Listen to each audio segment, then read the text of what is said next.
প্রিয় দর্শকবৃন্দ, 12ই ফেব্রুয়ারি পশ্চিমবঙ্গের রাজ্য বাজেট পেশ হয়েছে। তো আমাদের সেন্ট্রাল বাজেট যখন হয়েছে, অর্থাৎ কেন্দ্রীয় বাজেট যখন হয়েছে, তখন সাধারণ মধ্যবিত্তদের জন্য 12 লাখ টাকা পর্যন্ত আয়করে ছাড় দেওয়া হয়েছে। তো সেই সময় মানুষের মনে একটা প্রত্যাশা ছিল রাজ্য বাজেটেও অনেক কিছু সাধারণ মানুষের জন্য বাজেট করা হবে, যেখানে তারা অনেক রকম বেনিফিট পাবে। তো সেরকমই একটি প্রকল্প লক্ষ্মীর ভান্ডার।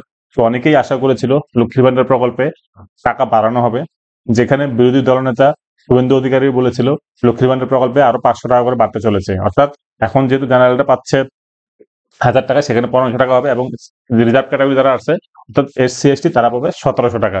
কিন্তু দেখা গেল বাজেট ঘোষণার পরে সেই টাকা বাড়েনি। তো কেন বাড়ানো হলো না লক্ষ্মীর ভান্ডারের টাকা? মুখ্যমন্ত্রী কি বলেছেন চলুন একবার দেখে নিই কি বলেছেন মাননীয় মুখ্যমন্ত্রী। লক্ষ্মীর ভান্ডার প্রকল্পে এখনো পর্যন্ত 2,21,00,000 মা বোনেরা পায়, এবং এতে আমাদের প্রচুর টাকা খরচ হয়, 50,000 কোটি টাকা। তার কারণ আমাদের দেখা দেখি টুকলি করে কিছু কিছু রাজ্য, যেটা বিজেপি ইলেকশনে জেতার জন্য করেছেন, অনেক রাজ্য আবার অনেকগুলো বন্ধও করে দিয়েছে। তাদের মধ্যে নানা রকম রেস্ট্রিকশন কাজ করে, যেমন মান্থলি কারো বাইক থাকলে হবে না, বা ফোন থাকলে হবে না, বা 2.5 লক্ষ টাকা বছরের ইনকাম হতে হবে, এসব আছে। কিন্তু আমাদের লক্ষ্মীর ভান্ডার হচ্ছে ইউনিভার্সাল। একটা ফিগার আপনাদের মার্ক করার জন্য আমি বলছি, দেখবেন আমার নবম দুয়ারে সরকার পর্যন্ত 12 কোটির ওপর মানুষ এসছেন। আপনারা আমাকে কোশ্চেন করতে পারেন, বামফ্রন্ট থাকাকালীন লাস্ট যে সেন্সাস হয়েছিল তখন সেন্সাসে 9 কোটি দেখানো হয়েছিল, এখন প্রায় ওটা 11 কোটি হয়ে গেছে। কিন্তু তা সত্ত্বেও 12 কোটির বেশি মানুষ কি করে এলো?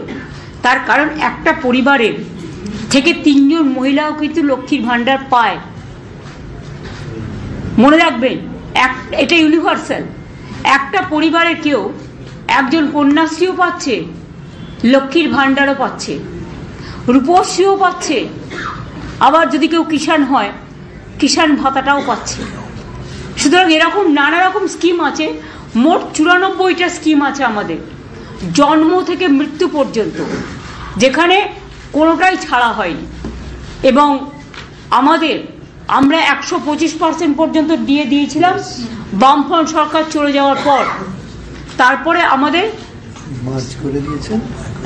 মার্চ করে দিয়েছি এখন নতুন, এটা 6th pay commission, 5th pay commission, 6th pay commission অনুযায়ী, বেসিক পেটা 6th পে কমিশনের রেকমেন্ডেশন অনুযায়ী, অর্থাৎ সেন্ট্রালে যেটা পায় এটা কিন্তু আরো বেশি পায়।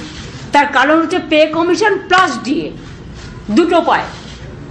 এইটাও আমরা নতুন করে 2024 সাল থেকে, এটা 2025-এর সবে ফেব্রুয়ারি মাস, আমরা এর মধ্যে 14% দিয়ে দিয়েছি, এবং আজকে আরও 4% দিয়ে দেওয়া হলো।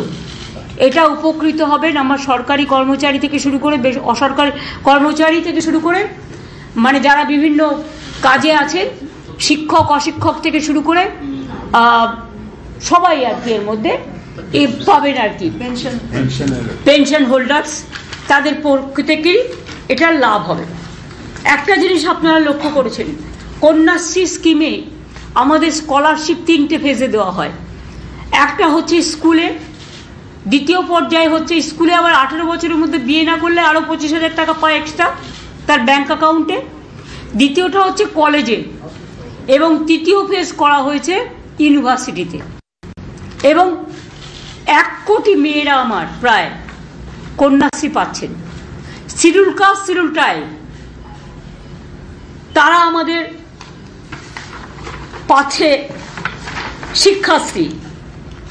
যারা সংখ্যালঘু তারা আমাদের পাচ্ছে ঐক্যশ্রী, যেটা আমি বললাম 45 লক্ষ তাদের, যেহেতু সংখ্যাটা তাদের বেশি। আমাদের দাঁড়ান 1 সেকেন্ড।